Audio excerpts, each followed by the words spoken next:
E aí, gente, com certeza vocês já se perguntaram como nós e os animais conseguimos nos movimentar. Para isso, a gente precisa utilizar o sistema locomotor.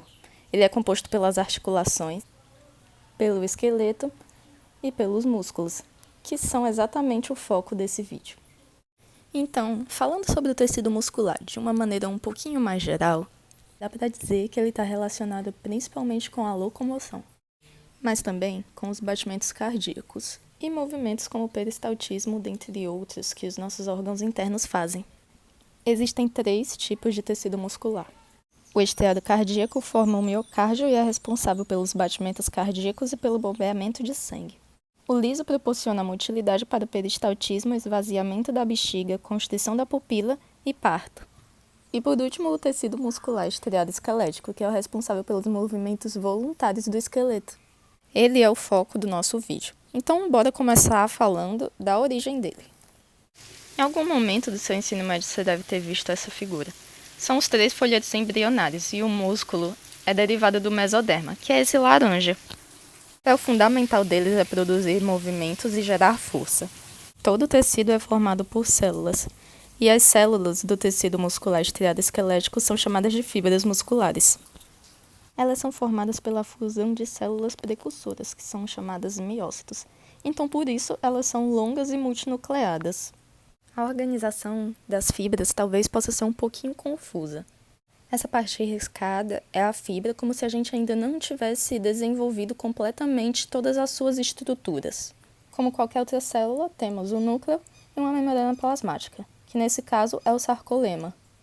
Essa parte circulada são os túbulos T. Eles servem para melhorar a propagação do impulso nervoso na célula. Essas aqui são as miofibrilas, elas que conseguem desempenhar a contração. E elas só conseguem fazer isso porque são constituídas por miofibrilas de actina e miosina, que são proteínas contráteis. Cada miofibrila possui faixas claras, que são as bandas I, e faixas escuras, que são as bandas A, alternadas ao longo do seu comprimento. 2 conjuntos de miofilamentos que constituem cada miofibrila estão organizados em unidades de contração repetidas, conhecidas como sarcômeros, justamente a imagem que temos aqui. E esses discos escuros transversais são os discos Z. Eles definem as extremidades de cada sarcômero e servem para ancorar os filamentos. Agora, para organizar um pouco as ideias, a célula muscular se chama fibra muscular. A membrana plasmática agora vai se chamar sarcolema, o citoplasma, sarcoplasma, o retículo endoplasmático, retículo sarcoplasmático, e as mitocôndrias agora serão chamadas sarcossomas.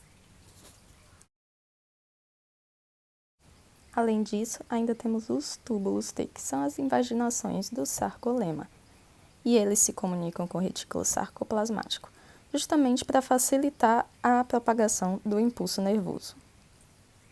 Nesse tecido também encontramos células satélites, responsáveis pela regeneração muscular. Dá para ver também por essa imagem que os núcleos são bastante periféricos. Para formar um músculo inteiro, é preciso ter muitas fibras musculares. Cada conjunto de várias fibras musculares forma um feixe de fibras, e vários feixes formam o músculo inteiro. Mas não é simplesmente isso. Vamos supor que essas bolachas são as miofibrilas. E várias miofibrilas formam uma fibra muscular, que está sempre envolta por um endomísio, que no caso é esse plásticozinho aí. E várias fibras musculares formam um feixe de fibras musculares, que por sua vez estão envoltas por perimísios. Nesse caso, o plástico maior. Vários feixes formariam o músculo inteiro. E o músculo inteiro, por sua vez, está envolto pelo epimísio, nesse caso, a sacola plástica. A medicina veterinária identificou e estudou muitas condições que afetam os músculos estriados esqueléticos. Dentre elas, escolhemos trazer para vocês a musculatura dupla. Mas o que, afinal, seria isso? Basicamente, é uma herança genética, que está presente em muitas raças de gado, principalmente nas raças europeias. Ela é caracterizada tanto pela hipertrofia, que é o aumento do volume das células, quanto pela hiperplasia, que seria o aumento do número das células. E mesmo que o aumento da massa muscular valorize a carcaça do indivíduo, ou seja, aumente seu valor econômico, os músculos não são os únicos afetados. Se a gente comparar um bovino normal com as raças que apresentam essa característica, eles vão ter dificuldades no parto, redução da fertilidade, da tolerância ao estresse, da viabilidade do bezerro e muitos outros problemas que podem prejudicar a vida desse animal.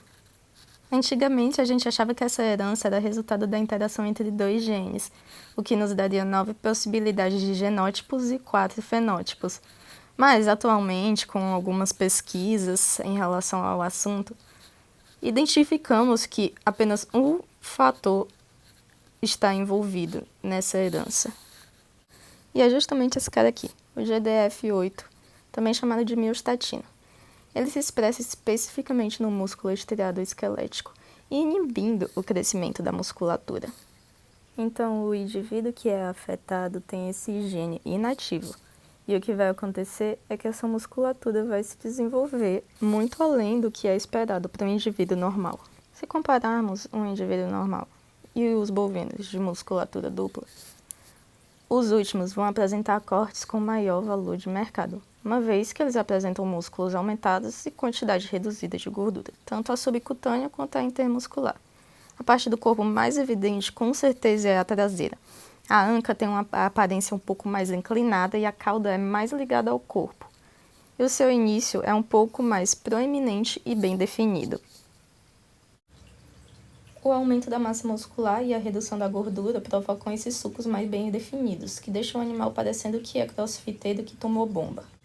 Além disso, alguns bezerros apresentam muita dificuldade ao mamar, porque eles nascem com a língua muito grande, e isso pode até levar o bezerro à morte. Existem muitas consequências que podem não ser benéficas para o animal e prejudicar a qualidade de vida dele. Por isso que é preciso haver uma avaliação rigorosa associada a estudos sobre os prós e os contras de selecionar artificialmente os indivíduos com esse fenótipo. Se você gostou do nosso vídeo, curte, compartilha. Muito obrigada por ter assistido até aqui.